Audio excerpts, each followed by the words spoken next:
Hi guys. I have some very unexpected news. Something that I did not expect to happen at all, but I am going to be going to Papua New Guinea. So I did talk about Amsterdam and Europe, and I still feel that someday I will be in Amsterdam or other places in Europe.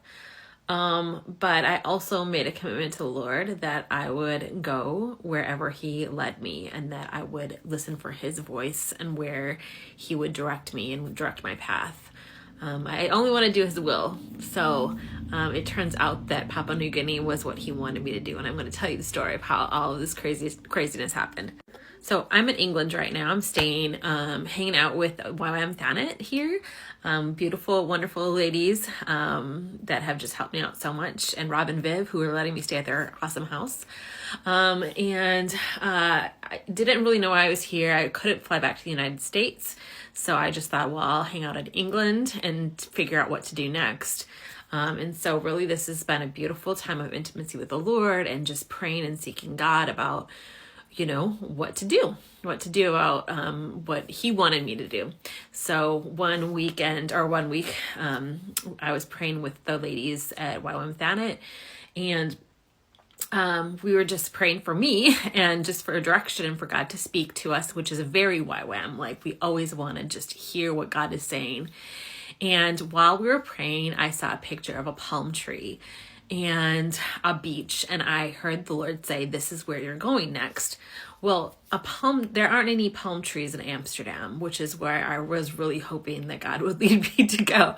In fact, it's the complete opposite of that. So it's not a tropical place at all. I didn't say anything about the vision I was having, and then a few minutes later, one of the other young women in our group said that she saw a picture of a palm tree.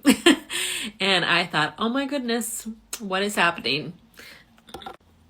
So that Sunday, I think it was that Sunday or the Sunday after, I can't remember, I went to this really amazing Spirit-filled Anglican church down the street, and powerful service. And at the end, I went up for prayer and just said, "Hey, I'm a missionary. I don't know. I need some guidance. I really want the Lord to lead me about where I'm supposed to go." And I had prayed, "God, give me a word today." I didn't tell them that, but I prayed, "God, give me a word today so I have some clarity, because I just feel like I'm flailing in the dark here. I don't know what I'm supposed to be doing." And so as they were praying for me, one of the ladies kind of stopped and she said, "Okay, I'm just going to tell you what I saw. Like, when you first walked up, I saw a picture of a big ship. And I kept seeing this picture of this big ship. And I think you're going to go somewhere on a big ship." And I said, "Well, have you heard of YWAM Ships?" And she's like, "No, I have not heard of YWAM Ships."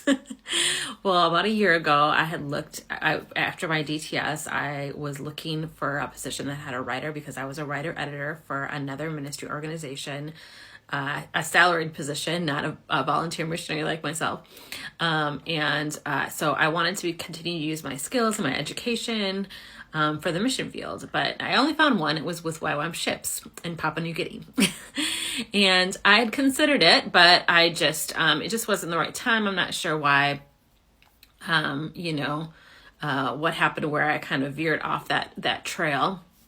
I really wanted to go to Europe. That was probably part of it. But even when I was in Switzerland doing School of Worship, there's a missionary there from YWAM Ships in Papua New Guinea. She lives in Papua New Guinea, and she had heard that I was a writer. And so she also tried to recruit me to go to Papua New Guinea and be a writer and a journalist with them. So a couple of days ago, I talked to the guy at the head of the communications department in YWAM Townsville, Australia, and Papua New Guinea. And he was so excited. He said they haven't had a writer for a long time to be able to document, and a journalist that will document it, the amazing stories that come out of YWAM Medical Ships. They do incredible work with people, bringing healing to their bodies, healing to their souls. They also are really changing the culture in Papua New Guinea, not with a colonization type changing, but they're actually offering job skills. There's a lot of extreme poverty in Papua New Guinea. And so they're offering job skills training. They're actually raising up young people to have careers in Papua New Guinea. and be able to earn a paycheck, but they're also just ministering the love of Jesus to these people and healing their bodies and their dental work. There's actually a lot of cancer, mouth cancer and teeth cancer in Papua New Guinea. And so they're actually giving so much medical care. They actually have a dental trailer too. So they do dental work for people. And like I said, there's so much dental cancer and like mouth cancer there.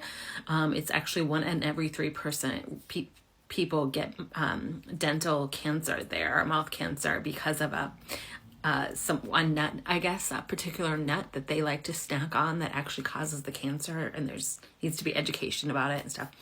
There are babies delivered all the time by YWAM Ships safely in a healthy environment, so that's super exciting as well. They have lots of midwives being trained up as missionaries.